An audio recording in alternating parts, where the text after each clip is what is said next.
You are now listening to the iWalter Show. Real talk about nothing. Faster than a speeding bullet, more powerful than a locomotive, able to leap tall buildings in a single bound. Look, up in the sky, it's a bird brain, it's a plane, it's iWalter. Yes, it's iWalter, strange visitor from another planet who came to Earth with powers and abilities far beyond those of mortal men.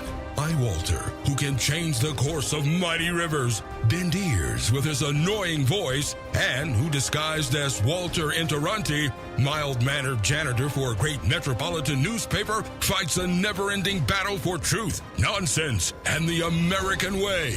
And now, another exciting episode in the adventures of iWalter.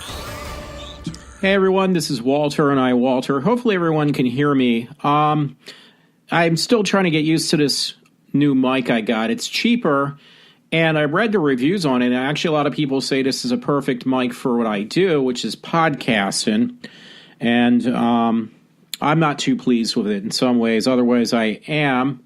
Levels aren't as high. You have to, kind of work with a little bit more. I was actually seeing this other mic I thought would be better, and it actually got worse reviews. Your best mic, it's just, after the one went bad, the other one I had issues with, which was the Yeti mic. I don't want to take that issue again. I'm sorry. I keep on banging into things. I actually raised my mic level, so my chair, so I could get closer to the mic. I did pull a bunch of stories because I wasn't on this weekend. I was actually in New York Sunday morning. I had to leave around 5 or get up at 5 a.m. to get ready. It is now Tuesday, October 20th, so I didn't do anything yesterday either. I was just tired from Sunday. When we got back, my parents went with me up to New York on a bus trip, and we visited, it technically is the World Trade Center, the new one. They call it the Freedom Towers. And I asked them about New York. I guess they're so walking on eggshells by using those terms. They said, oh, this is not World Trade Center. It's kind of considered, but it's not the Freedom Tower either. And it was like I looked it up, and it says on the webpage, yeah, that's the new World Trade Center. So I technically got to visit, and it's the floor, I think it's 100, 101, and 102 are the ones you're actually allowed to walk on. They're the observation levels, basically, of the new trade center. And the rest are all offices. Now, the funny thing is, it takes you less than literally a few seconds to get up to the very top. I will tell you, though, because I don't like heights, and it wasn't too bad, because I really don't like heights. You're not allowed to go outside because the new tower actually has really large antennas, and it says the woman said, yeah, you're no longer allowed to go outside the building because the amount of radiation, that's what they're saying. Maybe they just don't want to take the risk of having anybody outside the building. Is so high, it's basically dangerous. So I guess the building, if it is true, is well shielded. It's built supposedly a lot better too. It's able to take more impact than another building, but yeah, the whole building is all glass from the bottom to the floor, and it is the tallest building on the East Coast now. I would say probably in the U.S. obviously too. But yeah, you can see all of New York. I had taken a few pictures and placed them on my Facebook, the ones that didn't get the reflection of the window in the picture. I think one actually I let go and just decided I'm going to stick with it. Yeah, it was very impressive. I did like going to that. Unfortunately, we kind of got held up a little bit. My parents and I, my mom, it's not very fast any longer. She's like 76. So is my dad, but he seemed to not let it slow him down. And I did get really good pictures, but we got a package deal with this place called Heggie Tours. And the whole trip per person was like $92, I think, which was actually really good because they pick you up, they take you up there, And that was not the only thing on the tour. They don't give you enough time almost to see everything you could possibly see, but they are giving you a really good price, because just to get into that building is about $32, I think, just to get in the building. So there is an awful lot to see, just not enough time. I mean, we got up there, I think, around 9:30 or 10. We left around 5 o'clock, which we didn't know. We thought we had to be back by 4. So they also gave us, the bus had taken us from the World Trade Center, the new one, or the Freedom Tower, whatever you want to call it. Then they had taken us to, Ellis Island, and that was included in the package. Also, everything else, the tolls, everything are all included. Ellis Island, and then the Statue of Liberty, or the other way around, I should say, Statue of Liberty, and then Ellis Island. Now, the thing was, I did really wanted to stop and, basically walk around the Statue of Liberty. But the guy even said on this boat thing tour, he says, you're just not going to have enough time to do both. You're going to have to choose between either or. I'm going to turn my reverb down. It keeps on turning itself up. I hope it doesn't stay there on the final product. So I apologize if you get a reverb in the beginning of the show. I just picked it up now. I don't know what does that. Anyway, yeah, that's the problem. Well, I didn't get to go, but I got actually better pictures, the ones I would have really wanted to take outside of the Statue of Liberty and going around there, and just kind of my parents and I stayed on the boat. And then we decided to, from there, just go directly to Ellis Island. The guy said, yeah, that is more to do, which actually both have a lot to do. That's the problem. Because Ellis Island is actually all museums on that one. So I spent a good time. I had taken 366 pictures. I didn't get rid of a lot, but I did take a lot. I didn't post a couple of them. I think out of the 366, I might have did a little over, probably close to 200 pictures, which was not that bad. I don't have a problem with that.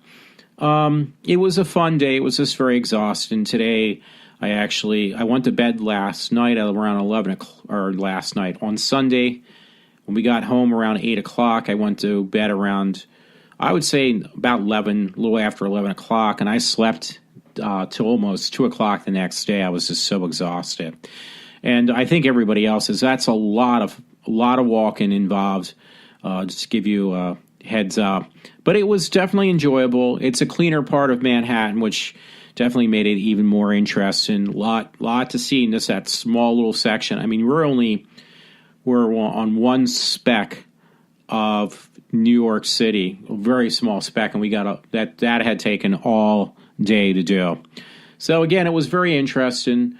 So I wanted to try to do a show again, because I still have to check my advertisement out at Colonial Theater, which I probably won't be doing this Wednesday, unfortunately, just because. What was I going to say? Honestly, I didn't realize this, but if you go, I wanted to see the Back to the Future movie there, but then I looked right down the street from my house. We have a movie theater that's actually showing all 3 movies for like $4 more. So it made more sense to see that. It's close to the house, and I'm going to do that on Wednesday. So I'll probably have to wait now until later this week, probably by the weekend, because everything should go back to normal, I hope, by next weekend or week, where I'll be back at work. It was funny, by the way. I do have a bunch of stories, and the one that actually, when I was looking for stories to post, this one caught my eye, and it was horror movies banned, pulled, and X-rated. It was something on besthorrormovies.com, and they were showing a screenshot of the movie Blood-Sucking Freaks, and I wrote this one friend of mine. I said, listen, this is the movie me and another friend watched years ago when I was in college, and I said the one scene they have a screenshot of this film is the exact shot that actually made me get up from where I was sitting and actually run to the bathroom in the house, and actually I started dry heaving. I got so sick.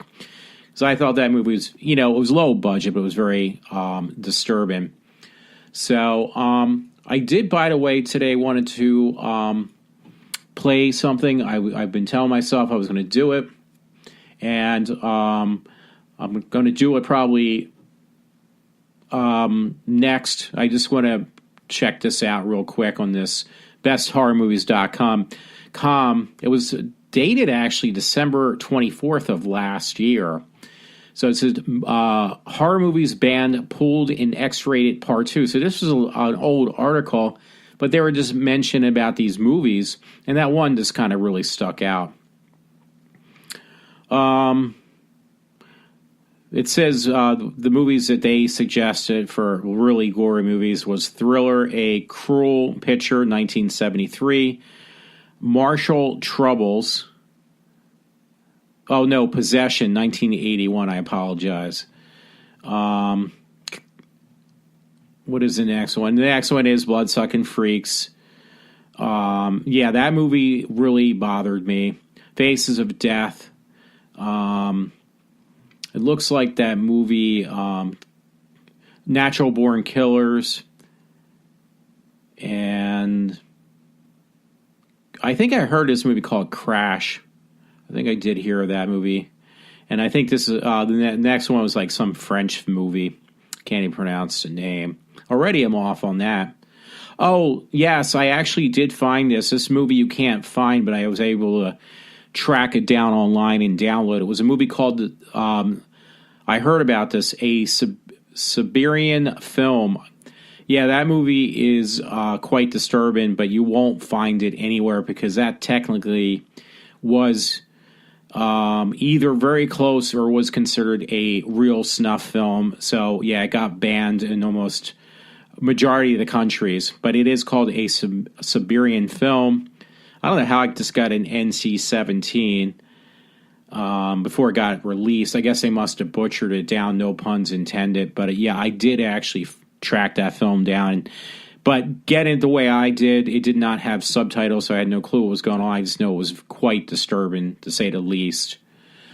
Yeah, and it was just me mentioning to Ryan about one friend about these movies. Anyway, yeah, I really wanted to play for a while. I'm going to try to get these stories down just a bit because I got so many stories. I can't even see how many stories I posted. And I'd have to dig through most of the stuff just to figure out what I'm looking for. Unless I can find it. Actually, yeah, I did find it. I was kind of surprised. So I might be able to take my pause. Just a word of warning, though. This is like 7 minutes long. And it was titled, it was on YouTube. Actually, a friend sent it to me on my Facebook page. He thought I would be interested. If this does not get you pissed off, I don't know what will. It says, welfare abuse. A 32-year-old Austin, Texas welfare recipient says working is stupid. And the reason you really got to listen to this, and I actually wanted to check, too, because my dad said the gas in... he thought it was New York. He probably saw it in New Jersey, but it was definitely for high test gas where I live in Pennsylvania. It is almost $4 a gallon. And in New Jersey, or was it New York? I'm not sure. I will check when I come back. And I might not. And once this is done, since it's so long, I'll just go on to the rest of my stories. I think that would be probably the most appropriate thing to do. But because it is 7.5 minutes, it's almost 8 minutes long. But you really got to listen to this whole thing. It will get you quite angry. It was published on October 30th, 2013, and things have just gotten even worse. And I want to check the price for gas. So if I can find that my dad was mistaken on that. Anyway, it says an Austin welfare recipient tells Austin Morning News she gets a lot of welfare money and can stay home and smoke weed. Listen to her phone call earlier today when this was broadcast as originally, which was 2 years ago now, on a show with Mark, Ed, and Sam. Lucy is 32 with 3 kids. she is on welfare just like her parents, and admits her kids do the same, will do the same. She says taxpayers are fools, and she states you get to lay up all day and smoke weed while you go to work. She gets to lay around and do nothing, and while we actually work. And the guys actually did say that, we are the fools. We're allowing this to happen. And this was, this was 2 years ago, and it's just got really much worse now. It says the full podcast on this radio station website was 10/3/2012. So again, that's actually 3 years ago, and call is on hour number 3. The link is http www.newsradioklbj.com podcast something, but I do have it. I think I put it back. If not, and you're interested, you're going to hear the whole thing. So there's not much more you're going to get unless you really want to go to the link. Oh yeah, KLBJ News Radio. That's where you can get the blog of this, but it's like 3 years old, but it's gotten progressively worse. That's why I wanted to play it. I just had so many movies in my mix tonight that I actually put in. It actually pulled away from me doing this. Like I was going to do it right when I started my show, but I did not at this point. So I apologize about that. And I have to do this in sections, so things are going to get messed up too. So give me a moment just to cue that up, and I will be back with the rest of my show. So I'm taking a breather for now. Alrighty, let me get back, and we'll be play that. Again, just a word of warning that it is 8 minutes long, and I can check some other things. Okay, folks, thanks for sticking with me. I'm going to put this on right now. Coming up on News Radio KLBJ 748. Lacey is calling from Riverside. Hi, Lacey. Welcome. Lucy. You're on KLBJ. Hi, how are you? Fine, Lucy. Good morning. I just wanted to say, while workers out there and people like you that are preaching morality at people like me living on welfare, can you really blame us? I mean, I get to sit home. I get to go visit my friends all day. I even get to smoke weed. Me and people that I know that are illegal immigrants that don't contribute to society, we still going to get paid. Our check's going to come in the mail every month, and it's going to be on time, and we get subsidized housing. We even get presents delivered for our kids for Christmas. Why should I work? So you know what? Y'all get the benefit of saying, oh, look at me, I'm a better person. But when y'all sitting back talking about how y'all a better person because y'all go to work, we're the ones getting paid. So can you really blame us? Are you talking on an Obama phone as well? How much I got an Obama phone. How much have you added up the total of what you get each month, Lucy? No, I haven't. But what do you get? Just quickly go down the list of the things you get from the taxpayers. Well, I only have to pay $50 a month for rent, and it's supposed to be $600 and something. So there's $550 right there. Yes. I get $425 a month for food stamps. I get $150 a month paid on my electric bill. I get my cell phone, and then I get $100 a month paid towards my water. And that's from the city of Austin? Yes. Do you have any kids, Lucy? I have 3 kids. And does your husband work? He'll work every now and then part-time, but he doesn't work very much. Does he just doesn't really see the need for it. Does he get benefits as well? Yeah. So those are family benefits. Those are family benefits. And Lucy is asking everyone listening right now, why should she get up and drive in the rain to work all day and pay taxes when she can get this kind of help from those of you going to work? You know, and I do have a question for you, Lucy. Now, from time to time, if you have an opportunity and somebody pays you cash, do you work? I have a couple of times, yeah. Sure. Lucy, don't you feel guilty about gaming the system and taking everybody else's money just because you can lay down and watch TV on Riverside Drive every dang day of the year? Smoke weed? But, if somebody offered you $1 million Would you walk away from it? I mean, it's easy to preach morality, and it's the only reason why I called. It's easy to say, well, yeah, you're making your living off of other people's backs. But, if somebody gave you $1 million and said, here, you ain't got to work for it, no strings attached, here, just take it. Do whatever you want to do with it. You would take it, too. Mm-hmm. Lucy. Okay, so they're not giving me $1 million all in my pocket up front, but over my lifetime, how much money is that going to be? And I don't have to work for it. So you don't. That's what I'm saying. Y'all can preach about morality, but the system's there. It's available. And people like me, at least I'm an American citizen. What about all these people that are illegal immigrants who don't do anything at all, and they just come here and they even work and they make money and you go down to the WIC office, and that's the other thing, WIC. Yeah. Over 80% of those people are not even American citizens. We give them welfare, and then they can go to college for free. Lucy, I can't even go to college for free. Lucy, hang on a second. How old are you, ma'am? I'm 32. And you, it sounds as though you intend to stay on welfare your entire life, if possible. Yes. The rest of your life. Yeah. Were your mom and dad on welfare, Lucy? Yeah, they did. They were on welfare too. That kind of makes sense. Do you want your 3 children to live on welfare when they grow up? I really don't know. I mean, if they want to work, that's fine. But I wouldn't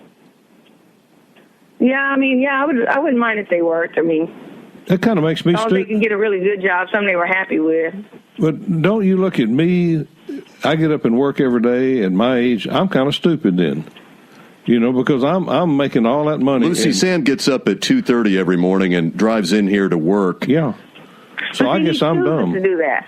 Yeah, that's the price he pays for being able to say, "Look at me, I'm a good person." But the government puts a gun to my choices. It's not that makes him bad or me bad. It's just he chooses because he has that the thing about, look at me, I'm a good person, I go to work, and I'm on the opposite end. I see myself as a good person. I don't do anything wrong. I don't do anything hurt anybody. You don't think it's doing anything wrong by taking Lucy, you don't think it's wrong by taking money from the city and the state and the federal government, other people's tax money that we put into the system, and you're taking it every month to the tune of $1,300 a month? You get I figure you get about $1,300 a month. Well, if somebody gave you $1 million, would you take it? I earned my money, Lucy. I see your point. And we're the ones that are the saps, and it needs to stop. Now, if your money was cut off, would you get up and go to work? Yeah, if it was cut off, I would have to. Well, I think that's what needs to happen, because we're dumb. See, the government puts a gun to my head and with a promise of imprisonment if I don't pay taxes. Does anybody put a gun to your head to take that money? Nope. And if you find that guy who's going to give us $1 million, call us. Tell us. Working. Yeah, tell that guy to call me. Lucy, I do appreciate your honesty. I really do. Yeah. How many people? I mean, that's my whole point. If I was in a position where I had to work, I mean, that might be a different story. But not only do I not have to work, they're always, when you're in these programs, they're always coming to you and offering you more programs, and a lot of times, shoot, they'll even pay you to go to these programs. Hey, we'll give you some money, we'll give you this, we'll give you that. So they encourage you to stay on the programs, and then if you do try to get off of them, they penalize you anyway. Well, if you go out and you make $10, they're going to deduct $20 for you making that 10. So you really can't get off of it. And then, like, say someone like me wants to go to work. Well, then if I went to work, every dime I would make would go to child care anyway. So why work? Oh man, Lucy. Well, it's a vicious circle. Lucy. It's a vicious circle. I certainly understand. It's not a vicious circle, Sam. It is, Ed. It's because we have a government that gives Lucy everything she needs, and because they want your vote, don't they, Lucy? All right. Yep. All right. Lucy, that doesn't make your head spin. Get a better example for your children, Lucy, please. We need that in our society. All right. 7:55 now at KLBJ. You can get in here and join us as well. 512-836-0590. Okay, folks, I just played that 7.5 minute, I think it is, almost 8 minute thing. I hope it was not too painful for people to listen to. But again, that was like 3 years ago on some other blogcast, and I wanted to play the whole entire thing, give it the correct amount of time, and I thought it was worth it because, just to bring light to people's eyes that this is what's going on in our society, like it or not. So hopefully you listened to the whole thing. I know I did. I could not take my ears off it when I heard this. So those guys really knew how to ask the right question and obviously pissed some people off in this. And also, now I did look up the gas prices for both New York and around here. Now I don't understand this because I get my gas either at BP or Sunoco. And they're claiming that the price at Sunoco around here was, make sure I got the right. Oh, no, New York was, Sunoco is, the lowest is $3.47. And, or the highest, I should say. Because Sunoco, their gas is higher and BP is too. But New York, it was, for at least BP, I'll go with first, was like $3.63. BP 345 actually. Now this is for the high test. I went right for the high test, 347. And actually they don't have any Sunocos, it looks like, on this list. Oh, this is Pennsylvania, I'm sorry. But okay, let me rephrase this. The lowest in that I can find in BP was 345. I know for a fact that it is $4 a gallon at the BP around us. Yeah, because it says BP West Germantown Pike. That's the one I go to. Is literally $4 a gallon. Now, in New York, though, for high test, it's $3.39, $3.41, $3.45. So it's a few cents cheaper. My dad said he thought he saw high test cheaper some other places. Oh, okay. No, wait a minute. This is New York. And it says gas prices like Costco's $2.53, Getty's $2.57.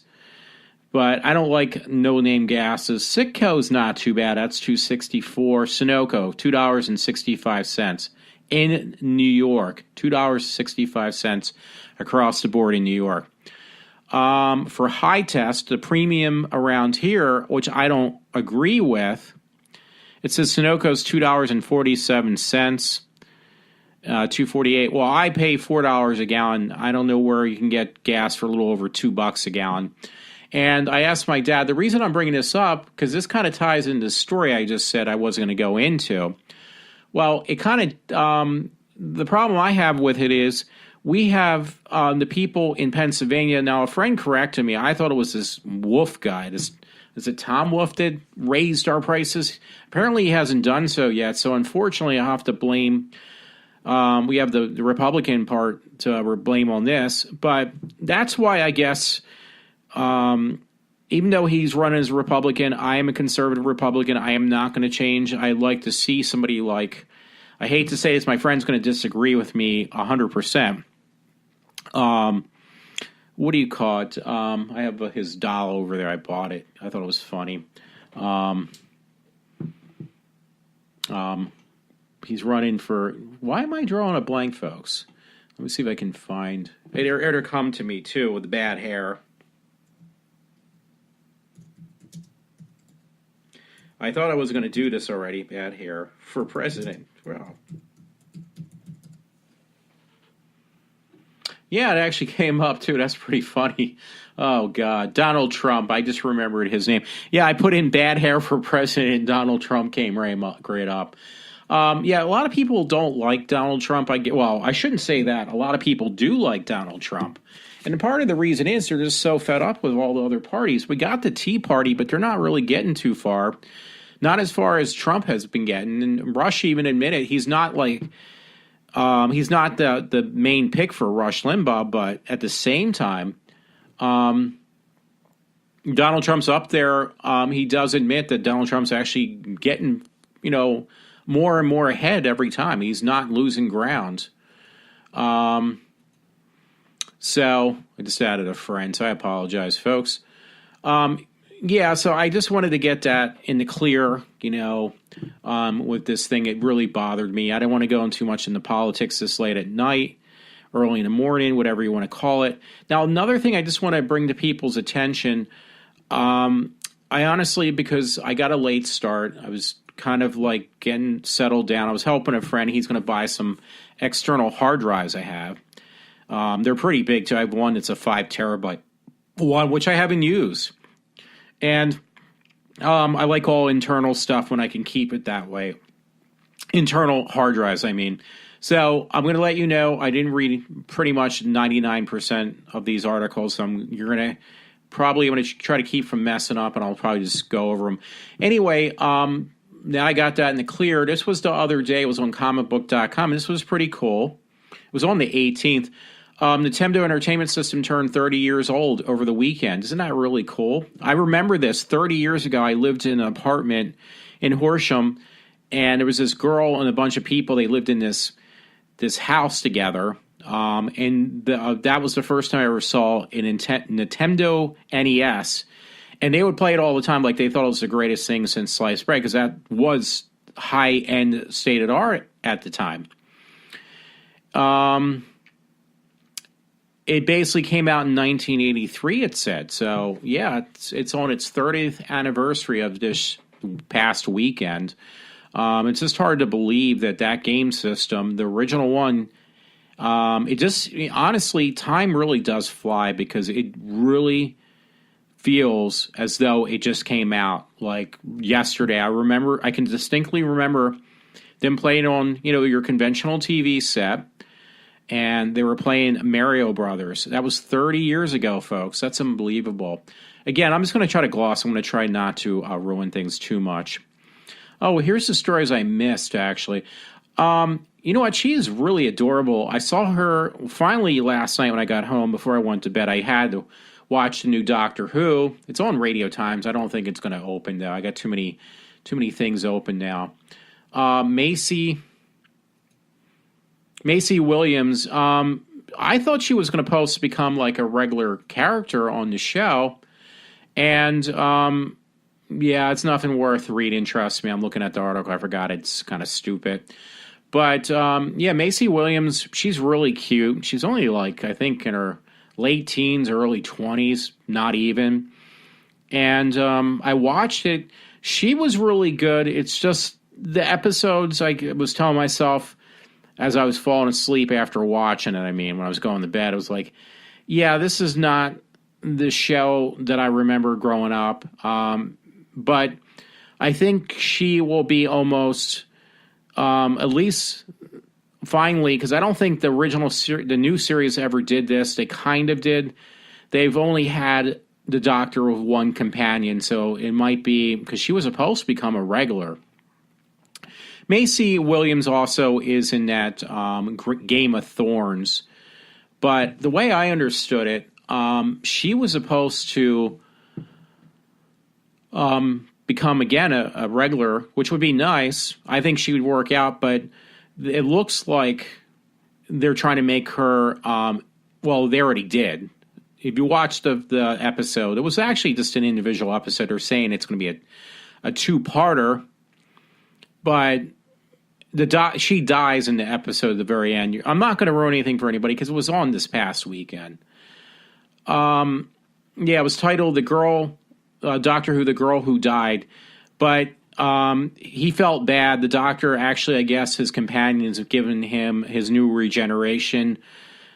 She's definitely toning him down from when he started being more alien-like, the character of the Doctor in the latest regeneration, and he's become more what you expect out of Doctor Who. That part's been really good. Less alien-like the way he came in, because he was a much older, person playing the Doctor. This version of the Doctor is much older, which they do try to give an explanation why he went to an older body as opposed to a much younger face. They try to explain that. But I think they did a pretty good job. I hope I'm recording this, folks. I hate to go back. But I guess he almost did it unintentionally for selfish reasons, the character. He brought the character of Macy Williams back, but in doing so, he also trying to get back to my article, but now I got this stupid post thing. He also made her immortal, because the Doctor right now, for the way I understood on the new series, I thought somehow when he saved Gallifrey, he also got the gift, or probably not the gift, what would you call it, a curse of be able to live forever, which he honestly did not want to do. That's his punishment. So he unintentionally gave it to the character of Maisie Williams. So apparently, I would think this would be the first time if it happened. She was a Viking. The character's a Viking. But she'll be the second one. It's almost because of having alien technology that brought her back to life. And basically, he said when he using this alien technology, which was not from his own people, but some other race, alien race, that the only downfall to saving her life, resuscitating her, is that this component of alien life will always fix when she's ever like broken or whatever you want to call her. She's a human being, but it will keep on basically, it's like it will keep her the way she looks forever. She's like almost, I don't want to say the Walking Dead, but she'll live for an eternity as what she looks like now. And that was the downfall he didn't think of. He was thinking he was doing a good thing, but then he realized she's going to live forever just like he will. So there might have been a reason for that. But the thing it brought to mind, I guess because of her age too, also, not that she's going to be as annoying, as annoying as what I'm going to mention, but she kind of reminds me like they're bringing back like an Adric. Somebody who will be somebody almost like a sidekick, slightly alien, and who, like Adric, will heal instantly.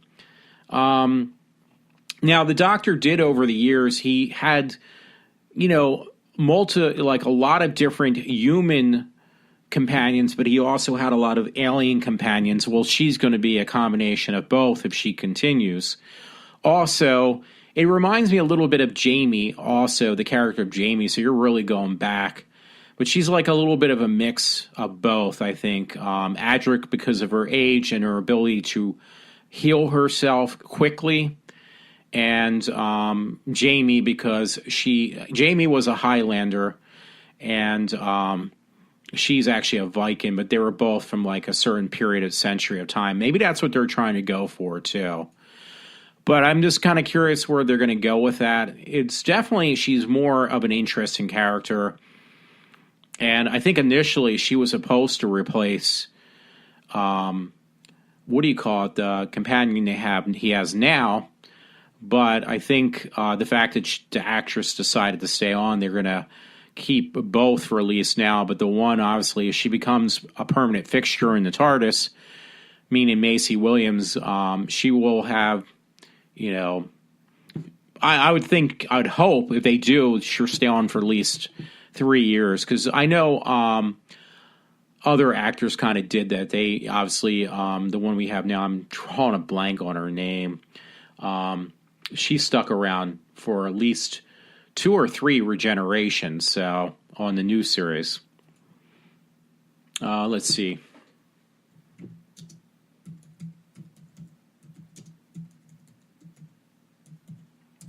I don't like going without names, so I apologize. I'm kind of looking it up.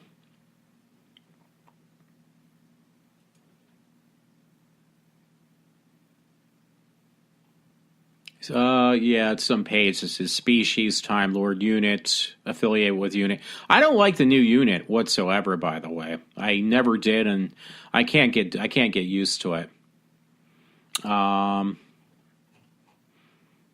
Appearance, Peter Capaldi. Doesn't really give you. It's like a wiki page. Clara. New Adventures. Yeah, Clara is his companion. Clara's like okay. She was much better when she first started out, but you need a little bit, someone a bit rough around the edges, so to speak. And I think if Macy Williams stays on, you might get a little bit of that incorporated. Now, the last episode with Clara, believe it or not, was much, much better than what I've seen so far. Well, when she first started out, she was incredible. And then they made her very weak, and now they're trying to make her, I think the BBC, well, not BBC, but the writers, directors, and stuff, director, actually had taken note of this and kind of incorporated, yeah, I guess we better do something about these weak characters we have. So let's see what it says about companions. Because I want to see if they actually, 11th Doctor, Amy Pond, Rory, River Song, Craig Owens, and Clara Oswald. 12th Doctor, just as Clara Oswald, Jenna Coleman. And I don't know if Woody Colt's going to be a new companion and permanent companion. I really hope she will be. Because I do kind of like her. Let me see if I can get Macy Williams' status on the show. So I apologize. I'm do it right away. It's no way around that. I'm just trying to see if she's going to be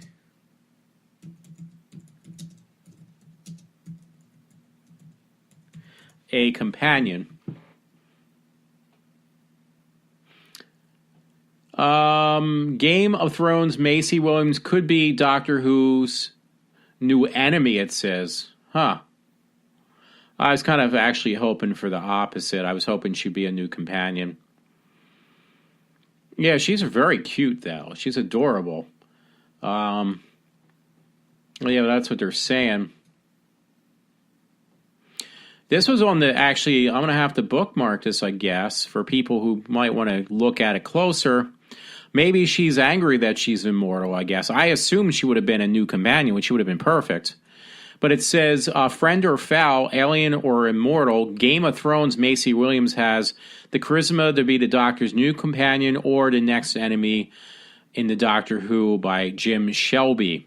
Well, I hate to tell you, I hope she actually becomes a companion. He kind of needs two companions once again. He really does. That would be definitely going the right direction of old school, in my opinion. The way I would like to see the show go.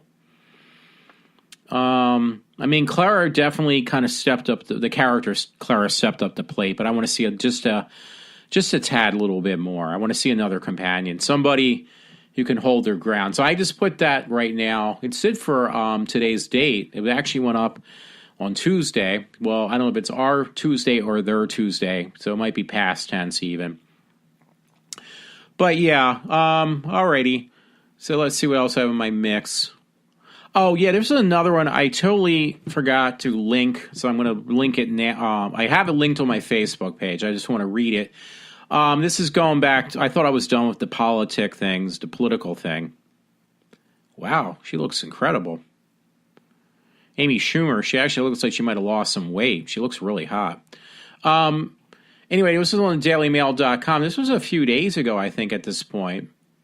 Yeah, the 20th. It says, this is just a word of warning, because like a lot of people in our country think that, wearing the women, especially minority women, like, oh, we got to wear the burqa. We got to support these, become a Muslim ourselves because, they're the outcast. We're not the outcast. And it's like, well, you know what? Do you really, you're talking about the women in our country talk about women's liberation, how the Republicans are putting down women. But then you got all this bullshit that's going on in these other countries, like in, what do you call it?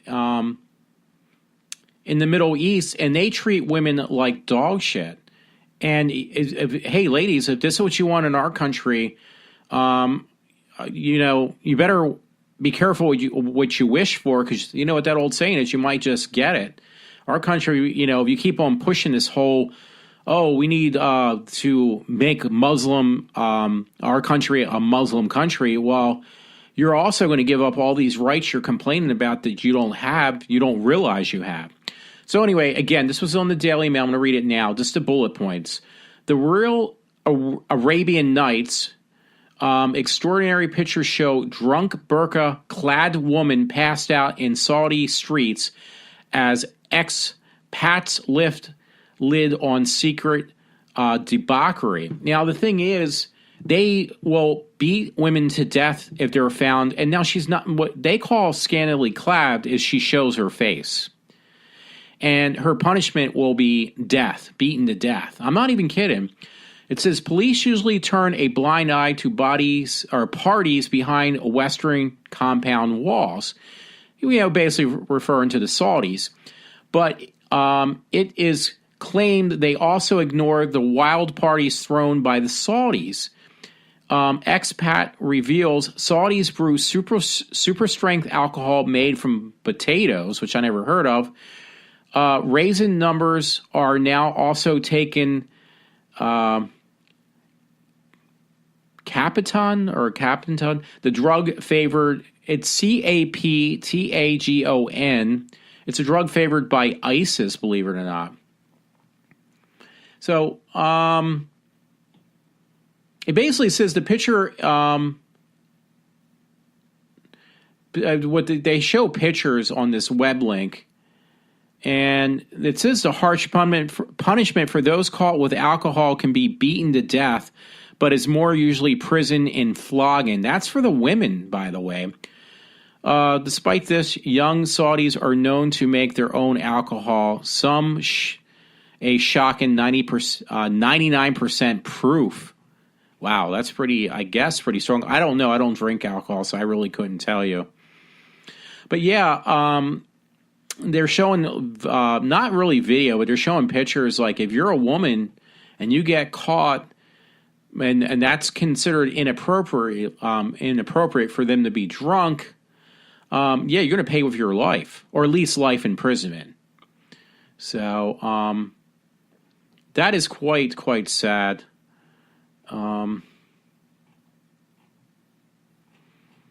Yeah, I'm sorry. I saw this other article. Now I'm going to have to read it because it caught my attention. Back on some entertainment, because I just wanted to point that out, though. Women in our country don't realize really how good they have it, and yet they complain and try to blame Republicans for stuff. But you know what? You go over the Middle East, you wear your burqas, and you get drunk like you do over here and have these wild parties. And once you wear one of those, wear your spandex and wear your thongs, your panty thongs, and your breast implants hanging over your brows and your bathing suits, and walk the streets over and Pakistan and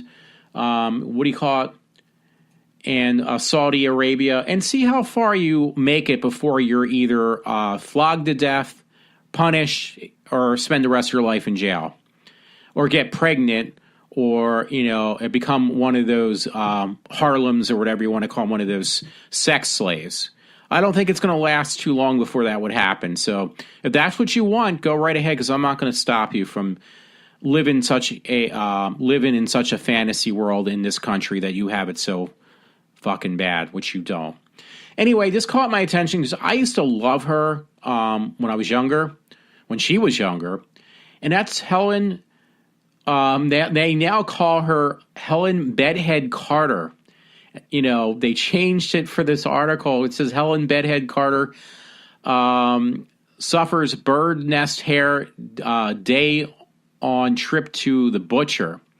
So since I think he sucked all the life out of her, and it's really kind of actually, it's Helena Bauman Carter. She was married, I think, for years to what is that? The one who did The Nightmare Before Christmas. God, I am really striking zeros today,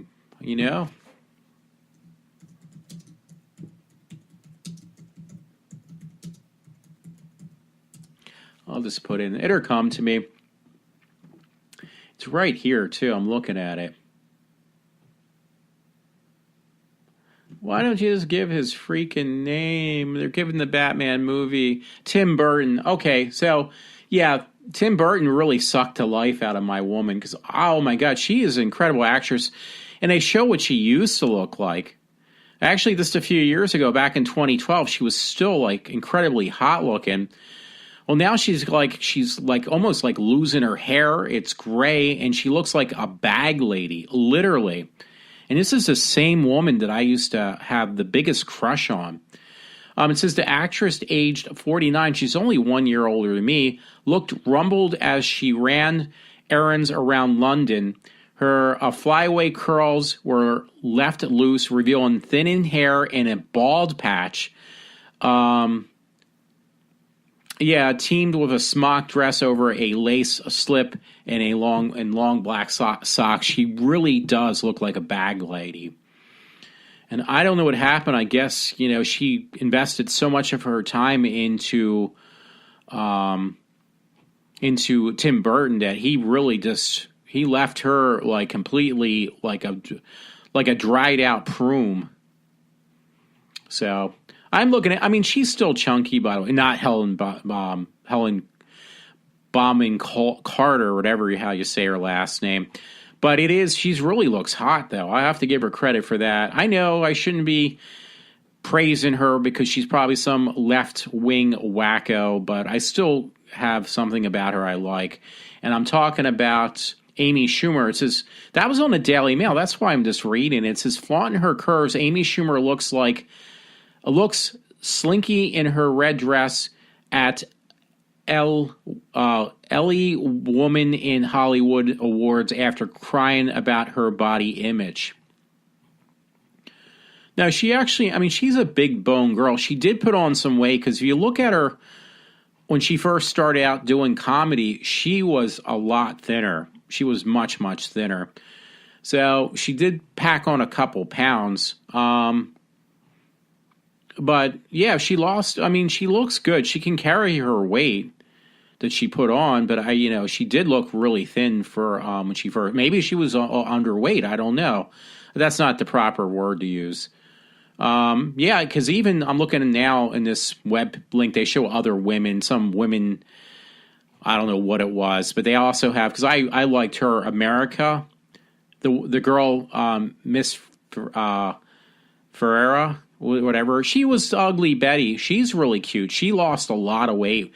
Because she did, when she first started doing Ugly Betty, she did some independent film. She was, not fat, but she was really heavy. Well, not, she was overweight probably. Not obese, but overweight. And she took the weight off at the very last episode they ever aired. She had deliberately, it was supposed to be a couple years later, she had removed the weight, lost the weight, for the last season when she did Ugly Betty, and she's kept it off ever since. So I give her credit for that, and she looks good. Oh, that reminds me, I don't know if I have in my mix, but I did buy a ticket to Miley Cyrus, and here I didn't realize that they said the next time that she's doing her concert, she's going to be totally nude, and it was like that's the last thing. I'm actually almost reconsidering when I read that maybe I need to get rid of that ticket now too. I held on like holding on to a bull. I held on to that ticket for quite a while for Miley Cyrus, and I got to the point, it's like, listen, she's just so bad. She's not coming back, that I just got rid of the ticket, and I think I'm probably going to go in that direction again. I would like to see her at least once live for some reason. But I just think it's getting harder and harder, though.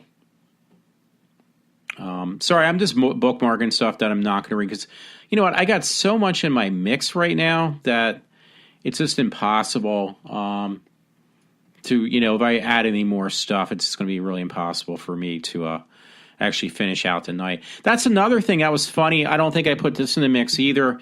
I guess yesterday, technically, the tickets went on sale for Star Wars, The Force Awakens, and it does look really interesting because they finally put up they actually put up another teaser, and it looked really, really good. I think the guy who's the black gentleman in the movie is a stormtrooper who comes over to the good side. Like, he might be the leak.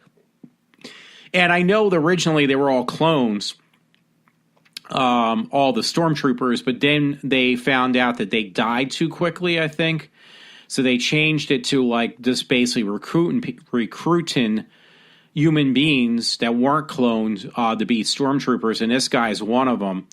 And I think he's the one who comes over from the dark side of the Force, so to speak, to being the good guy. It looks really good, guys. It looks really good, though. But the tickets went on sale for the pre-order, and they said it crashed the website that they were selling them on. Because I went on later to actually buy a ticket, and you couldn't get on the website to buy your pre-order ticket, and it was because too many people literally crashed the website. That's pretty amazing. So, yeah, that was one that I wanted to mention. I didn't put in my mix. Sorry, I got a couple from my friend Ryan, so nothing wrong with that. Oh, this was kind of entertaining, I guess. Unilad, that's the British paper. It says there's a 3-foot-tall mini jihadist nicknamed Al Chihuahua, like Chihuahua. I'm not even kidding. After a 3-foot-tall jihadi, Dorf has caused a bit of a stir online after he apparently joined the terror war in Syria. Now, here's the weird thing. I thought the Syrians would kill anybody that was gay or had some type of difference from being, whatever. But they let this 3-foot gentleman become, I don't know if you want to call him a gentleman. He's basically, they're making a joke, I guess, calling him Mini-Me, so to speak. I'll read in a second. But that was Unilad. That's the British link. That was on, actually it says the 19th. What was that, yesterday? Yeah. Oh, shoot. I just lost it, too. I lost it, yo. Sorry about that. Here we go. It sounds like a deleted scene from Austin Powers, but it looks totally legit. This little soldier is barely taller than his, I guess his gun, his assault rifle, and has already earned a nickname, Al Chihuahua. The mini jihadist is understood to have enlisted with Al Qaeda linked group Jihad al-Nusra, which is fighting the Assad regime and the Islamic State ISIS. So you got a guy who is a jihadist. That's a little weird, to say the least. Different note. And it was, I'm not familiar. This is on MeTV. It was a gentleman from Star Trek. He passed away from the original series. It said Bruce Hyde, original lieutenant on Star Trek's Enterprise, and academic dies at 74. Oh, okay. As Lieutenant Kevin Riley, the soon-to-be professor, sang a memorial Irish ballad that lives on on the Star Trek lore. So, yeah, this guy who was on the original Star Trek as original lieutenant. Again, he passed away at age 74. So I'm sorry to hear, that he had passed away. I might have read this before, but there's another story about who's going to be making the remake of, so to speak, of the movie from Pet Sematary. There's another article again on that on bloodydisgusting.com. And I read this before, so I'm not going to go too deep. But yeah, no puns intended, I guess, because there's that one story, that book that Stephen King wrote called Cujo. But I don't know if you should this is what I mean, no puns intended, let sleeping dogs lie. You know what I mean? that they're remaking another Stephen King movie. I didn't really like particularly the original one, but is it kind of necessary to redo the film again? I don't know. Maybe it'll be better than the original one. Most of the time, with the exception of Evil Dead, I like the remake just as much as the original. But remaking this, I'm not quite sure. Oh, it's on here too. I already read this, but I'm still really curious. But this actually I'm going to have to post that Night of the Living Dead, the 9 minutes. George Romero finds 9 minutes of the lost Night of the Living Dead footage. This is actually on a different article, so I will have to like it and to tweet it. If I can get it working. The tweeter is not working. Hey, my tweeter's not working. Sounds like a personal problem, I guess. You don't receive a horror badge of honor until you've seen George Romero's seminal 1968 Night of the Living Dead about a group of people who hide from bloodthirsty zombies in a farmhouse. I should have asked that woman who played the little girl when I saw her. You never think of this stuff until now because I'm seeing her eating her father. I should say, what did you eat when you're supposed to be a zombie eating the father? I'm honestly, I'm really curious. And when it comes out, I'll probably end up buying. Well, right now, I'm getting myself in the debt because I have an income coming in, but I'm not getting as much. I'm getting about the same, but thank God I'm still getting somewhat of a paycheck. Well, I'm getting technically I'm getting my full paycheck, but I've been off for a week and I really need to pay down my bills. I got up to like $1,100, $1,200 again in bills. Hey, on a lighter note, I was tempted to buy it. I really got to watch my money. It was on fanbuild.com for Back to the Future. If you like to buy a shirt, I was there on October 21st for BTTF Day, which is Back to the Future Day, which is going to be tomorrow. Yes, this Wednesday is Back to the Future Day. That's why they're showing, this thing. And it's, guys, they're really cool looking shirts. It's like, but you know what? I buy all these shirts like this. I never wear them. And guess where they end up going? They go to this place called Liberty or to the Goodwill. So I don't know. It's like $18, but I just don't know. And by the way, I spend so much money. I was trying to do it for buying some, trinkets that were like documentary movies and stuff on Statue of Liberty and stuff. Well, the problem is, though, I don't want to admit how much money I spent, but I spend a little too much. And it goes towards the national park to keep the Statue of Liberty, which is nice because that money is basically is going towards to preserve the Statue of Liberty and Ellis Island. The money goes into that stuff. So that's nice. It's just I could have did it a little bit of a cheaper cost. Anyway, I found this our friend sent it to me, and it was on New York Daily News. I think this was yesterday. Yeah. New York City man was arrested, thrown into Rikers for 6 weeks in 2012 just because he fit a vague description of a black thief suspect in a lawsuit. Well, this gentleman's black too, but he actually was wearing a hoodie, and that's what caused the disruption. Now, I got to go both ways. I'm not going to read this, and I'm going to play fair on this because the problem is if you're wearing a hoodie because you're trying to be tough or cool, that's one thing. Now, yesterday, trust me, I had to put a hoodie on my head because it was really cold yesterday. On Sunday, because it was extremely cold in New York. And, give or take, if it's cold, you need to wear a hat, which I end up buying a New York hat, one of those hats with the balls. They seem to be the big thing, but trust me, and with the little ear sides on there, I don't know, it looks like one of those Mackenzie brother hats. But trust me, I need it. It was that freaking cold up in New York, and it really helped. So, yeah, if you don't have a hoodie on your head or some type of hat and a really heavy coat, especially around the way it was cold this weekend, I can't say, oh, well, this guy was wrong from wearing a hoodie. But if you're doing it just to make a statement, then, yeah, I have a problem with it. So I'm not going to read it because of that. I'll be fair, let me put it that way, on that article.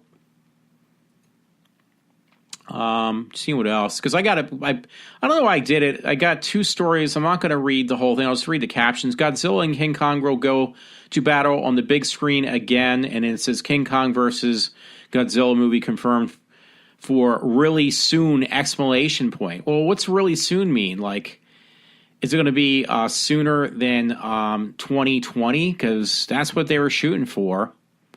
I don't think I can wait that long. Oh, this is really cool. Again, something I don't need to buy, though. I just saw this now. I swear to God, folks. Friday the 13th knitted sweater, $85. Yeah, that's actually more than I spent yesterday. It's really cool looking. It says it literally has the little thing, like it looks like a Nintendo version of Jason with a blade going, the hockey mask going through his head, and it says "Welcome to Camp Crystal Lake." Is established in 1935. I mean, trust me, it looks really freaking cool, but it is something I really should not even look at or even decide, oh, I want to buy this now, because it is $85 for a sweater. I mean, there's a lot of work put into it because it's a fan type thing. I'm going to try to put this on my Facebook page right now. Hey, you got to watch this too. Now I lost it.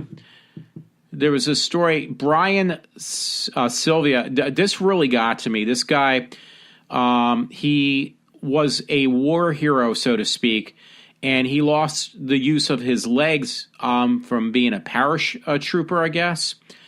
And he ended up gaining a lot of weight. He went up to like 300 pounds. And he tried to get somebody to help them. They said he would never walk again because he couldn't use his legs. He had to wear a back brace. He had to use crutches just to get around. And then he became basically disabled. So it got to the point, though, that's where he put on the weight, that he looked really bad. It says, let me go back a little bit if I can. It said Gulf War, actually. I'm just trying to go back just to see what it said. Was injured as a paratrooper in the Gulf War, and then it was something else as well. Too many jumps, basically. He ruined his legs and his back. So nobody wanted to work with him. He was trying to get back into shape, trying to use his legs once again, and they said, well, you're never going to be using your legs ever again. Well, guess what happens? He finds somebody who actually watches or hears his cries that he wants to, get back on his own 2 feet, literally. And this guy takes him up like some type of, what do you call it? Therapist, helps him walk again. And I mean, you see him go through the struggle, this guy. And at the very end of the video, he loses almost 200 pounds, like 140 pounds in 10 months. He looks incredible. And he is walking and even doing headstands. So, yeah, please watch that. Please check that out on my Facebook page. That was very, sorry, I'm stepping away. I'm going to wipe my screen. Now I'm, looking for crap I dropped on the floor. So, folks, yeah, please look at that. Brian, it's Silva Silva. A new video, it says never ever give up, because this guy is very influential in this video. So it is truly an incredible story. Oh, by the way, I was going to mention this, but I will now. I found out when we went up to New York, we could have gotten our family history. My dad said, no, we don't want to do that, because I never knew this. My dad's 76 years old. Both my parents are. It had taken that long for him to tell me that my grandfather came to this country illegally. So, yeah, he literally left Sicily. He had to, because he wasn't tied into it, but somehow our family got mixed up with fooling around with a, someone tied in with the mafia, and the mafia put a hit on the entire family, or my relatives, or certain ones, I should say. I don't know the whole story. The first time I heard it was up in New York, and yeah, he escaped. Now, the point is, it's not that, I mean, that's water under the dam, because all those people and those descendants no longer are living.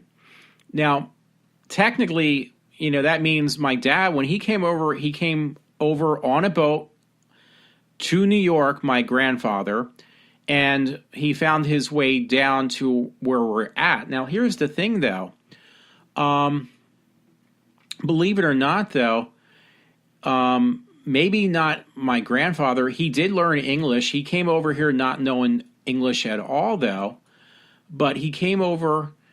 He learned, how to speak some English the best that he could. And so did, So did my rest of my family. But none of us know any Italian or Sicilian whatsoever. We couldn't even tell you how to begin to speak any Italian, Sicilian. Why am I saying that, though? Because you're talking, I don't know, you're talking quite a ways back. That when people did come to this country, yeah, you wanted to come here legally if you could, but the best way to become part of what we used to call the melting pot is to actually mix in and become a true American. I don't consider myself, my family heritage is from Sicily and Italy because my mother's Italian and Dutch. But do I consider myself, I need to speak my native tongue and only my native tongue? No. And I don't even know how to. Even if you told me, well, you need to speak strictly Dutch or Sicilian or Italian, I wouldn't know how to. I have no freaking clue. Trust me, I would not know how to. So how come the people coming to this country now don't even try to speak English? They go out of their way not to. That's the part that bothers me. They don't even try to become U.S. citizens in any direction, and then they expect everything handed to them. Well, I hate to tell you, years ago, my grandfather came here. He looked for work. And he did work his whole entire life up to almost the day he passed away. He was working. And so did everybody else in our family. Now, I'm being a hypocrite a little bit there because I'm not working at this moment. But I'm hoping it's not going to last. And I don't think I could last that long without working. I'm going to have to read this article in a minute. I just saw this. Looks something that caught my eye. So just bringing that to light. Yeah. So anyway, I did add another story. I didn't mean to, but I had to. Oh, there was a picture that was on there on the Daily Mail, and I forgot all about this one.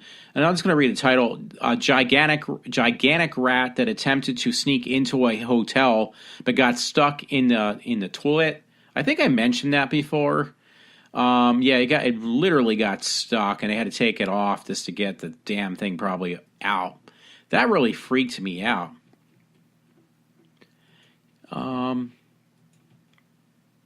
Sorry, I just got to look at this now. Record-breaking travel revealed the over-the-top hotel's astonishing plane journey and breaking natural wonders that you have to see to believe. Guinness World Records has compiled some of the most surprising and little-known travel facts and records. The world's largest ice structure, for example, is an ice hotel in Czechoslovakia, Sweden, which is built annually. And the most expensive hotel room can be found in Geneva's Hotel President Wilson for 53,000. It looks like it's either 53,000 pounds or euro dollars, but it's Geneva per night. So it's almost like 54,000 either euro dollars or British gold pounds. It's hard to tell by the emblem. Oh, that was the thing I totally forgot when I first came on today. When I actually went into the World Trade Center, believe it or not, it had taken only seconds to go up those 100 floors. Seconds. I'm not even kidding. Literally seconds. And when I got to the very top, you did feel traveling that far up that quickly. Yes, you actually do feel. I did. I think my parents said the same thing. You feel very lightheaded. I think they may have done that for a reason that if they ever have a problem and they need to get rid of people out of that building, there's plenty of elevators for one thing, and two, they travel at like really fast speeds. You're talking like less than about 10 seconds to get to the top floor. I'm not even joking. So they might have did that for a reason. They made a lot of improvements, basically. Yeah, I lost my little thing of thought, so sorry about that, folks. I do have stories posted, so it's no big deal. Just trying to grab something real quick. Literally. Okay, yeah, I'm done with that anyway. I put it on and I forgot it's just pictures, so it's not worth even going too far with it. Sensationalgalleriesnow.net. Girls are carrying dildos to school. Explanation point, you won't believe why. So it's on my Facebook if you want to look at the rest. I thought it was like a story. And right now I'm going to go through, because it's going to be a long show because of the way I had that 8 minutes that's right off the bat. This was a story on Dreamin' Demon. It was October 19. Teacher aide stops alleged kidnapping of a young girl. Blocks suspect with car. This was in California. Basically, observant, fast-acting teacher aides in being hailed a hero after he stopped an alleged kidnapping of an 11-year-old girl while on her way to work. Okay, so I apologize. It was a woman who did this, so that was very cool. Sandra Ferguson was on her own to Sutter Elementary School Friday when she noticed one of her students in an unknown man's vehicle. Ferguson sensed something wasn't right and noticed the girl looked scared. So, hey, congratulations for saving that girl's life, literally. At least that was a little bit more of a better story, especially coming from Dreamin' Demon. There's another one, Keshanana Thomas arrested after her 11-year-old's body found in freezer. That was in Florida. Police have arrested a 31-year-old Keshana Thomas after the body of her 11-year-old daughter was discovered in a deep freezer. Thomas was already being investigated by the state on a child abuse complaint after her 12-year-old son called police from a Walmart to report he was being abused. Wow. It says when investigators arrived at her home to take her children into state custody, they found 4 of her kids, aged 2, 9, 12, and 15 were there. And the 11-year-old Janya Thomas was missing. So guess where they found her? Obviously in a freezer. Well, these names, I don't know where these names come from because I'm having a difficult time as always, but these are really off-the-wall names. Why can't there only be like a simple set of names and not these wacky ones? So here was another one. These were all like yesterday's stories, I believe. Dublin, this was titled 19th of yesterday. Brazilian man dies after biting passenger on Dublin-bound airplane. 24-year-old man from Brazil died on a flight to Dublin after he went nuts and bit a fellow passenger. So they're showing a picture of like a zombie kind of sketch. So they're kind of insinuating the guy might have been like turned whoever he bit into a zombie too. The incident happened on Sunday night on this flight from Portugal to Dublin when the man became erratic and attacked a passenger sitting near him. So now you don't worry about zombies on the plane. After biting the other man, the crew member restrained him before he lost consciousness.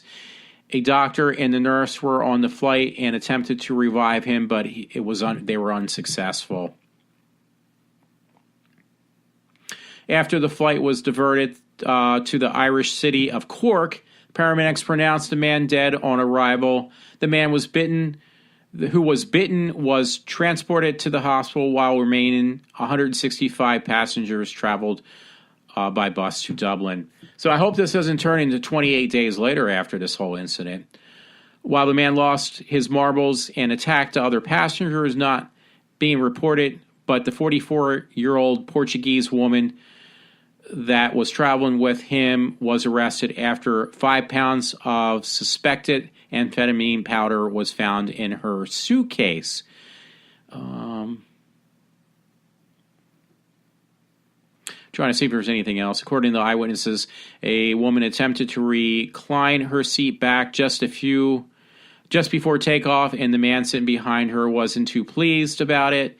He was removed from the flight after he allegedly began choking the woman.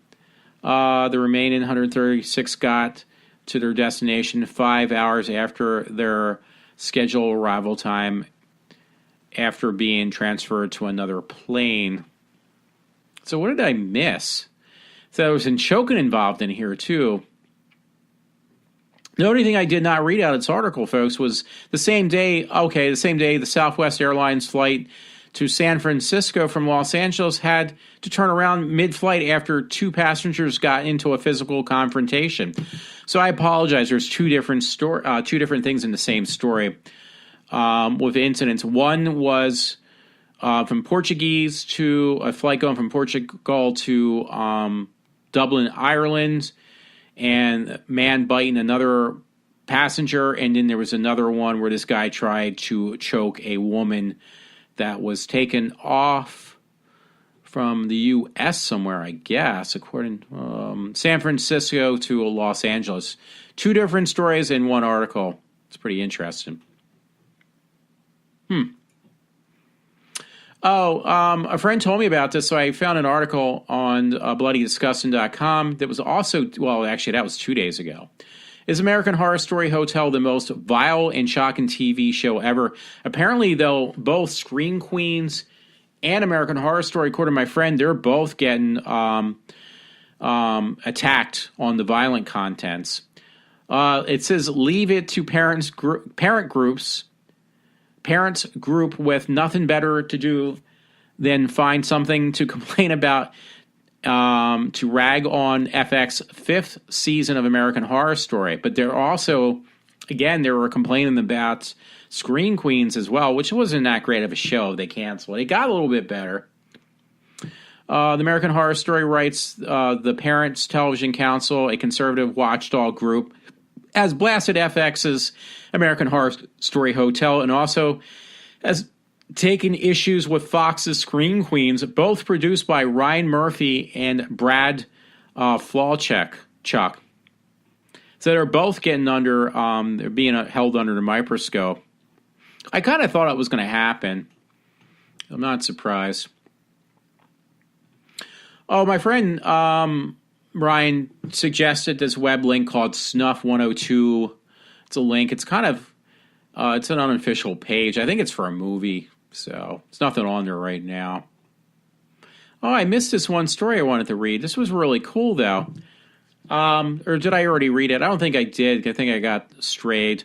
Daily Mail, by the way. A paper trail of London artists remodels most ionic landmarks using clever cutouts, and it's really cool. That was like 2 days ago. Rich McClure, age 28, has managed to turn some of London's most recognizable landmarks into whimsical illusions, and they look really, really cool. And yeah, these are the bullet points that I'm just reading. That's all I'll go, as far as I'll go. Using just paper and a pair of scissors, McClure's cutouts transform places like London's Eye and the Tower Bridge into like basically really unique things, pictures. The project all began earlier this year when he turned the clock face of the Big Ben into a watch with a paper strap. And he really is very clever. I would have never thought of this. You should check it out. All his paper cutouts are very clever. Very, very clever. and I don't know how many. There's 21 on that page, and it is on my Facebook page. Just look for the London artist transformed the Capitol sites using cutouts. It's really worth looking at those photos. I really like that Friday the 13th thing. I'll never wear it. It looks so tacky, but it looks cool, too, at the same time. Yeah, and that video, too, I mentioned is on Facebook as well. Yeah, check that out. The guy who was got himself into shape and was able to, when he was told he would never be able to walk again, a soldier, he actually taught himself how to walk, strengthen his legs and his back so he could walk again on his own. And he's actually running now, too. So, oh, yeah, I probably mentioned this before. I apologize. But I actually see a picture. I have to look up her name. They were talking about, it was on besthorrormovies.com. Annabelle 2 is being developed by New Line. That was yesterday's news. So I never watched any of those movies because I think Annabelle was actually a spin-off from what other movie? So now they're actually talking about, The Conjuring. So the character, which was actually a doll, apparently the Annabelle did so well as a spin-off, they're going to actually make a sequel to the spin-off. That's pretty weird for a movie. I just have to check because there was this thing, 20, what do you call it? Like these awesome movies of all times. And the first one was Das Boot, Amazon Women on the Moon. But the one I was looking for, because I remember this, Swimming with the Sharks. I don't even know that one, honestly. You know what? I'm just going to take a shortcut because this one woman I really liked. She's kind of plain Jane, but she's kind of hot in a weird way. I'm looking for a movie called The Secretary. That actress was, in a weird way, she, what is it, Maggie Gyllenhaal or something? I guess that's the way you say it. She was like in Batman movie, The Dark Knight. But she's kind of weird looking, I guess. She's unique looking, but she's also very attractive. Like, she played a really awkward, in the first film I ever saw her, and she played this very awkward, nerdy-looking girl in the movie The Secretary, but it was kind of like sexually, I don't know how else to put it, sexually arousing in other ways, too. But she's like a really good actress all the way around. But she's got like a unique look. So she's 37 right now. In a row, she literally is. She's 37. But I like her. I dig her. I really do. Of course, which woman don't I dig, I should say.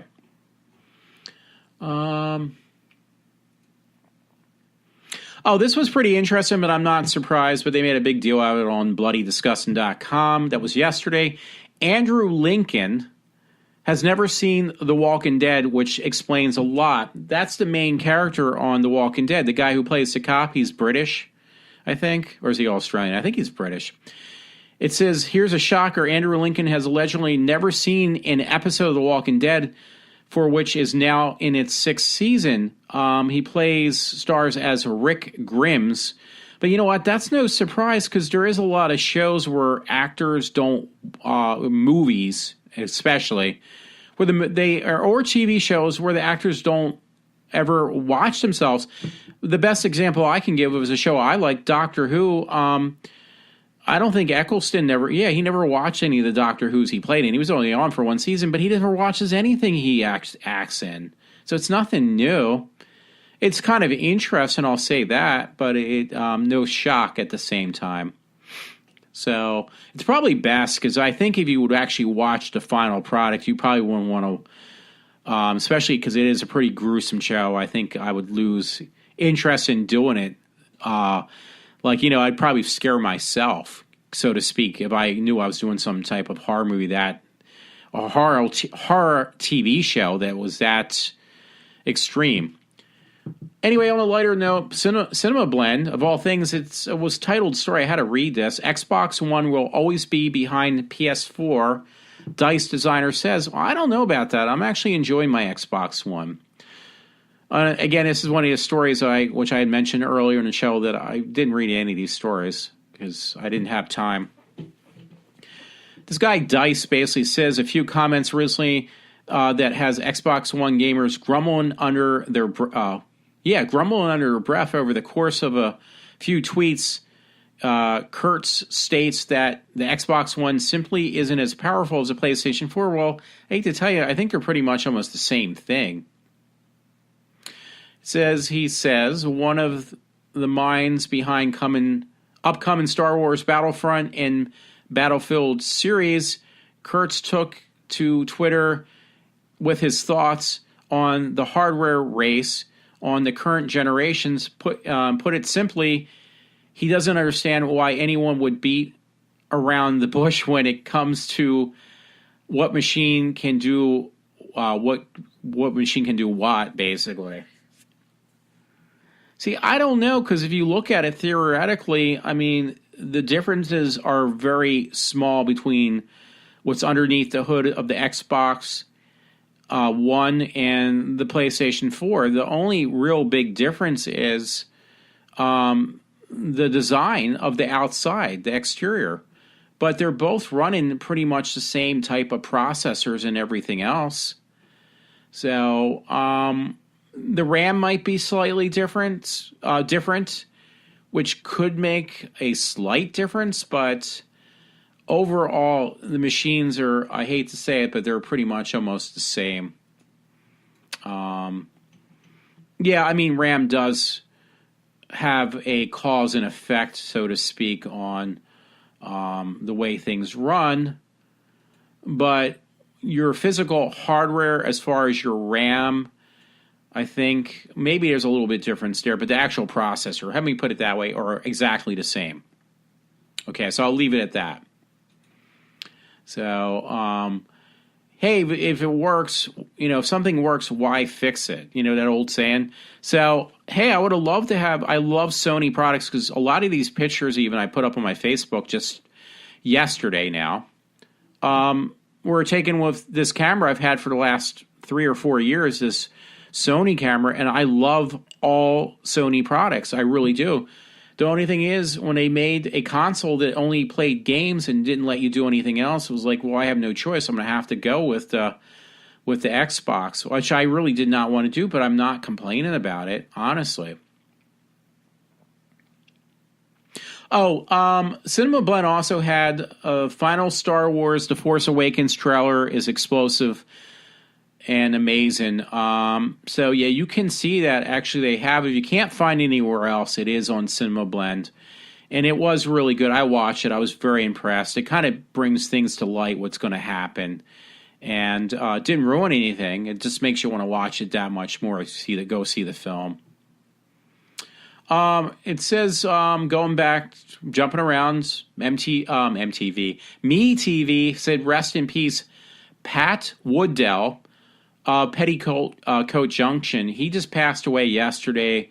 The first Bobby Joe passes away at the age of 71. So that's pretty scary because my parents, again, they're 76. And this guy just passed away, this Pat Woodell, at 71. So that's a shame. Sorry to hear that. I'm taking a breather for a second, folks. These were stories I would have read over the weekend, but obviously I couldn't because I was getting ready for New York. So I'm going to read them now. Neglected pet found in home of parents charged with in son's death. So these are like these, what do you call it? These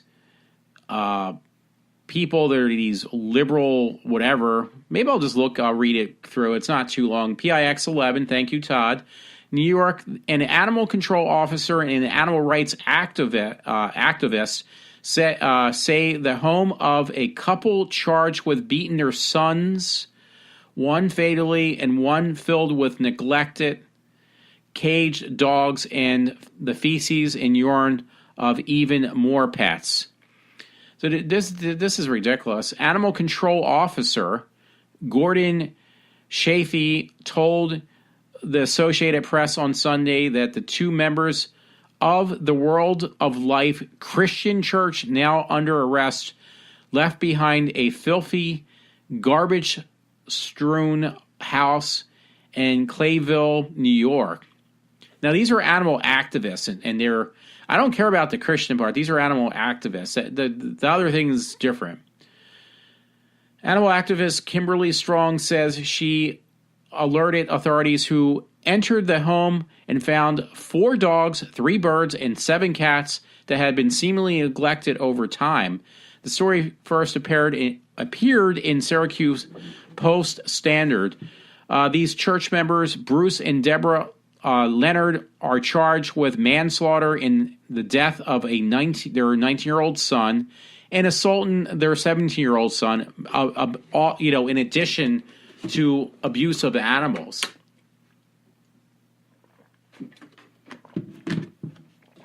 I mean, I do question the whole church going thing. Most of them, I shouldn't say that. A lot of them are hypocrites. But maybe I'm reading this wrong, but it says, maybe it was the animal control that came in for these people. And they look very old. No offense, they have like younger kids, which the one they killed and the other one they abused. So I apologize. I might have read this wrong. I thought they were animal activists, these two people.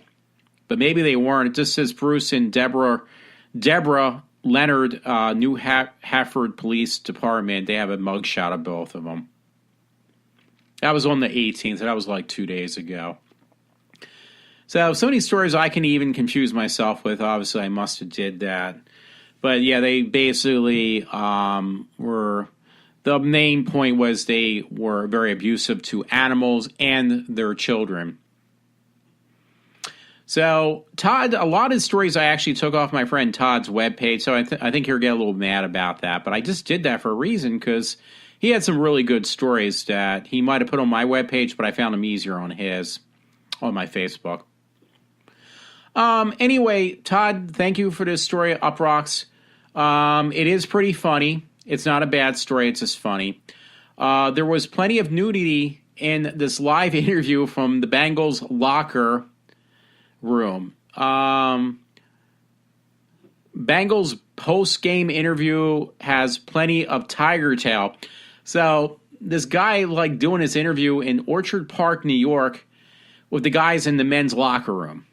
And all you see are these guys that, because it's on live news feed, with they're basically nude because these guys are in the locker room showering down or whatever. And the newscaster, it's great he got in the locker room, but he didn't give these guys their privacy. And, I don't know. I don't understand sports. I don't know which kind of, NFL. So it's football. It's great you want to interview these guys, but give the guys a little bit of their decency. It says the NFL Network's Albert Breer spoke to Adam Jones in the Cincinnati Bengals locker room after their 34-21 victory against Buffalo Bills on Sunday. But the point is, it's great you got to interview these guys, but these guys are trying to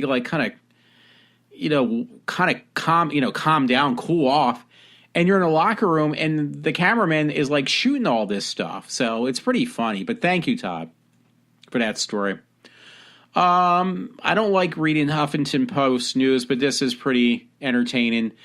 Weird news. Couple prolongs police standoff to have sex for one last time. I swear this is what it says. And that was on the 17th, because again, I was off for a couple days. There's a time to stand off, and there's a time to get off. This Florida couple chose both. Ryan Patrick and Leanne Hunn. Ryan Patrick was 34 and Leanne was 30.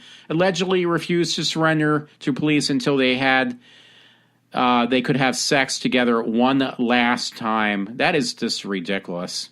They both look like they're strung out on something. That is truly stupid, too, so I won't go any further. I think I might have gave this to a friend. I thought it was funny, or maybe he gave it to me, so I apologize, whatever way. Michigan fans, he gave it to me. Bro Bible, Michigan fans give ref the middle finger in front of ESPN's camera. So it was not taken down. It's still floating around the internet, and this guy, when he gets on camera, literally flips the bird to the cameraman. So it is pretty funny. That's his magic trick, I guess. He's giving the finger. Congratulations on that, dude. They didn't take it down yet either. It's still posted up on the webpage. Todd, thank you for this. Now 8 News. This is pretty funny. This woman is smiling for her mugshot, too. I'm not even kidding. She's really fugly. Woman arrested in Walmart for trying on tampons in the feminine care aisle. She tries on the tampons in Walmart again. The 44-year-old Arkansas woman is now behind bars after a Walmart employee finds her trying on tampons and sanitary pads in the feminine care aisle. Cheryl Woolery, a Springdale, Arkansas resident. She looks like she's about 90, though.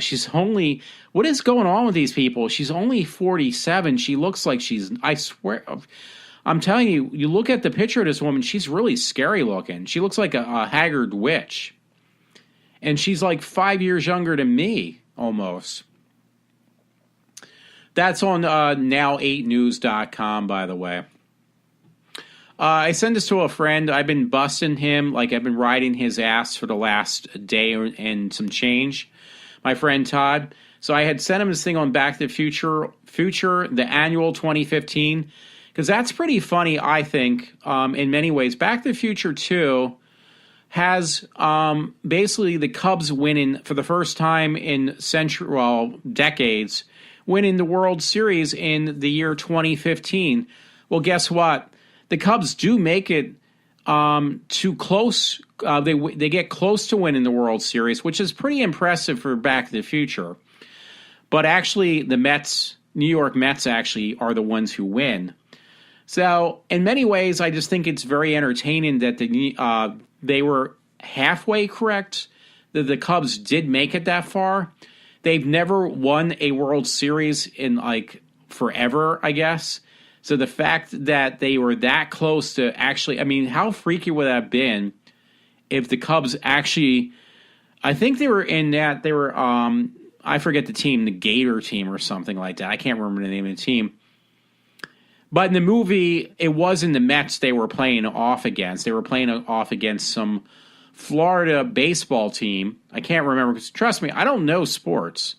I'm the first man who's going to admit to being wrong, not knowing something. So I just find it very entertaining that the Cubs actually did make it up to this point. But my friend Todd's a big Mets fan. So I've been reaming at him every day that, the Cubs are going to win anyway. They're going to win the World Series, trust me.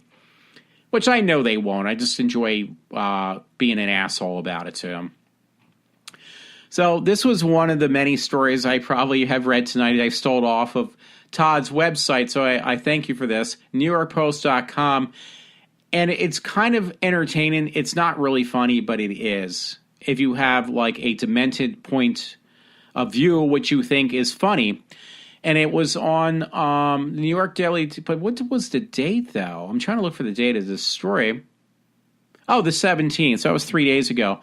Terrorists post video teaching Palestinians how to stab a Jew. And it literally has a diagram and a video how to stab a Jew. Aides take down the graphic with the words "How to Stab a Jew" used by Danny Danon, Israel's ambassador to the United Nations, to show violent material he said was being shown to Palestinian children before the start of a United Nations Security Council meeting. This is no joke. Terrorists have posted videos and manuals on social media to teach Palestinian supporters, even children, how to stab a Jew, quote unquote. I mean, it's not right, trust me. But I shouldn't be even laughing at this. I just can't help it. It's really wrong of me to do that. This one, Israel's United Nations ambassador Danny Danon display how to manual before a meeting the United Nations Security Council on Friday. Quote, you can see with the picture what enticement looks like, he said while showing a page. The guides give instructions on how to inflict the maximum bodily damage with a knife. They include an anatomical chart with images of knives indicating, the vulnerable areas like the head, the neck, the lungs, the chest. I mean, this is ridiculous, though. I mean, it's not even funny. I know. The posts have contained such headings as third. Oh, I should have left when I was going. The knife in feta, position the knife before you stab, and slaughter the Jews. The time of Israel reported. I mean, I think the reason I find it funny is like people like this really live. I mean, it's something you would expect in a bad comedy almost, a farce. It says a Facebook page titled basically a coalition. Palestine's also recently posted a video demonstrating how to carry out a stabbing. This was on Facebook, folks. They had this posted, these terrorists. And then YouTube removed the video 2 weeks ago after Israel officials complained it promoted terror. So they also posted on YouTube as well these videos. In response to Israel's first aid officials published a video instructing citizens on how to respond to a stabbing attack. I mean, this is very childish, I know. But I can't help but I had to read it, even though I did a bad job, I know. I just have to watch one of these bad videos real quick. Welfare abuse. I'm not going to torture people again like I did the first time, so don't worry. Yeah, there was a video on YouTube, and you got all these minorities in ultra tight spandex, and it's literally a music video. I saw it years ago, and it's this girl is boasting about how it's great to basically have tons of kids and just dress like basically street hookers and have more kids. And it's a real video too. But it's by this guy, Joe Mama. Yo Mama. It's Joe Mama. Welfare abuse. So it says, we now accept EBT cards. He's like, I guess he's really just ripping it more than anything else. But this one woman, she boasts about being on welfare. And the women, like in the background, are in like very colorful, ultra tight spandex. Like they want to get pregnant as much as they can just to get more benefits. And in this video, I'm looking through it real quick. EBT, food stamps, and cash welcomed. I'm not going to watch the whole thing because it's, EBT welcomed. These women just like to flaunt their bodies in this spandex, these minorities, and they just brag about how they can get pregnant again so they can get more welfare, get more welfare. And they don't understand that they're not making any more money. They will be getting a bigger check, but that check's got to go in for all these children they're having. Pay your bills here. It was a sign, money orders, prepaid phones. We accept credit cards, send money, WIC program, and EBT. This is ridiculous, this country we live in now. That women are just boasting, and this music video that this woman made, she just boasts about having like a half a dozen kids, or actually more like a dozen kids. And she made a music video. I remember seeing this a long time ago. She's bragging about partying all the time and just being constantly pregnant. It's a young black girl. And they think it's so great. And these guys are like hooting and hollering, yeah, you know, I'm the daddy of all these kids, but I'm not responsible for her getting pregnant when, you know, she just wants more and more kids. So it is really, really sad. And they're boasting about it in this video. Again, I saw it a long time ago, a while back at least. And I just don't understand the whole thing. I'm just, for the sake of argument, I'm just going to bookmark it. I just can't understand that the society we live in, how we stay afloat. Oh, wow, I must have did this. Conservative Post, video entitled Welfare Mom, I Will Always Be on Welfare and Never Work. That might have been the one I played. Yeah, that was the one I... Sorry about that, folks. I really just bumped myself. I'm going to have to check that. I hope I didn't... Let me check. I knocked my mic, so I have to check that at the end of the show. Yeah, that was that thing I played in not too far into the first 16 minutes of the show. That was on conservativepost.com. There was an article with that, but I played the whole thing. Do I need to go any further? Not what I'm just mentioning, but what I mentioned earlier on the show. It's really sad, by the way. That's where my friend got it from. This was really funny, lighthearted. It is an actual web link. I got to give this guy credit who owns this web page on Facebook. Guys should not be allowed to say yay unless they are gay, public figure. So this guy's got a really, really funny webpage, and it is actually titled that. His picture is just hilarious. And his pictures and stuff, you got to check it. This guy's funny. He's got some really good stuff. It'll lighten up your mood, trust me. So I might even just go with that, because that guy is, again, he's very entertaining. That one... you shouldn't be able to say yay unless you're gay. It was funny. So, folks, I hope you liked my show. I apologize for banging my mic at the very end.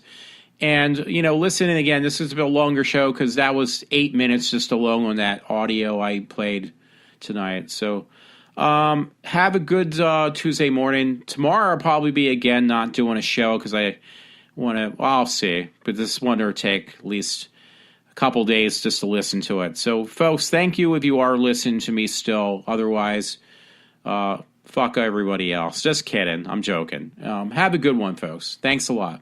Have a good morning and I'm signing off from the iWalter Show.